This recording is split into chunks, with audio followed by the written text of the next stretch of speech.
কিভাবে জন্ম হলো পৃথিবীর সবচেয়ে সফল ফুটবল ক্লাব রিয়াল মাদ্রিদের। ফুটবল ইতিহাসে এমন কিছু ক্লাব আছে যাদের নাম শুনলেই এক ধরনের সম্মান, একটা রাজকীয় ভাব চলে আসে। আর সেই নামগুলোর মধ্যে সবচেয়ে উজ্জ্বল নাম হলো রিয়াল মাদ্রিদ। কিন্তু তুমি কি জানো এই ক্লাবের শুরুটা এতটাও রাজকীয় ছিল না। শত বছরেরও বেশি আগে একটা ছাত্রদের ফুটবল টিম থেকে জন্ম হয়েছিল আজকের এই দানবীয় ক্লাবটি। তো চলুন জেনে নেই কিভাবে তৈরি হলো রিয়াল মাদ্রিদ এবং তারা কিভাবে পৃথিবীর ফুটবলে হয়ে উঠল মহারাজা।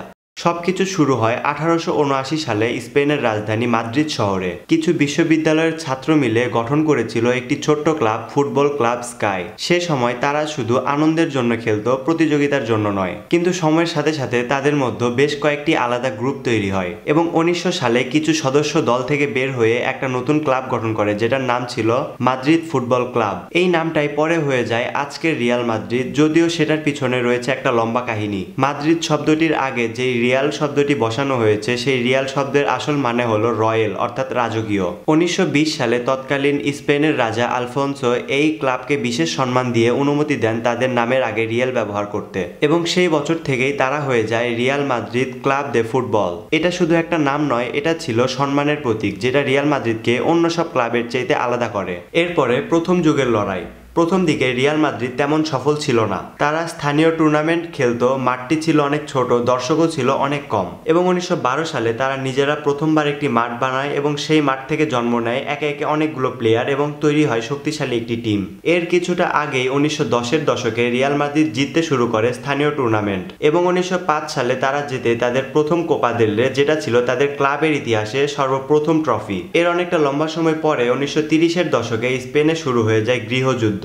সে সময় বন্ধ হয়ে যায় অনেক ক্লাব, খেলোয়াড়রাও দেশ ছাড়ে, কেউ কেউ মারাও যায়, যেটা ছিল রিয়াল মাদ্রিদের জন্য একটা কঠিন সময় বটে। কিন্তু যুদ্ধ শেষ হতেই তারা আবার ঘুরে দাঁড়ায় নতুন সভাপতি, নতুন খেলোয়াড়, নতুন আশা নিয়ে। এবং তখনই ক্লাবের ইতিহাসে আসে সবচেয়ে গুরুত্বপূর্ণ নাম সান্তিয়াগো বার্নাবিও। তিনি শুধু সভাপতিই ছিলেন না, তিনি ছিলেন একজন দৃষ্টিশক্তি সম্পন্ন নেতা। তিনি ক্লাবের জন্য তৈরি করে এক নতুন যুগ। তার নেতৃত্বে রিয়াল মাদ্রিদ শুরু করে অদম্য সাম্রাজ্য।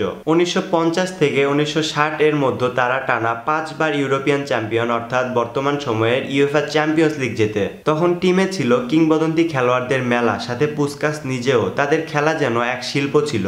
আর সেই সময় থেকেই রিয়াল মাদ্রিদকে মানুষ দ্য কিং অফ ইউরোপ বলা শুরু করে। এরপরে আসুন আধুনিক ফুটবলের রিয়াল মাদ্রিদ। বিগত শতাব্দীতে রিয়াল মাদ্রিদ শুধু একটি ক্লাবই নয়, একটি প্রতিষ্ঠান হয়ে উঠেছে। Cristiano Ronaldo, Sergio Ramos, Zinedine Zidane, Luka Modric, Karim Benzema, Roberto Carlos, Nazario Ronaldo, David Beckham, যাদের নেতৃত্বে রিয়াল মাদ্রিদ আবারও ইউরোপ জয় করে। 2014 সাল থেকে 2022 সাল পর্যন্ত তারা জেতে 5টি চ্যাম্পিয়ন্স লিগ ট্রফি, যা আধুনিক ফুটবলে এক অদ্ভুত রেকর্ড। রিয়াল মাদ্রিদ আমাদের শেখায় লক্ষ্য যদি বড় হয় তাহলে ইতিহাস একদিন তোমারই হবে।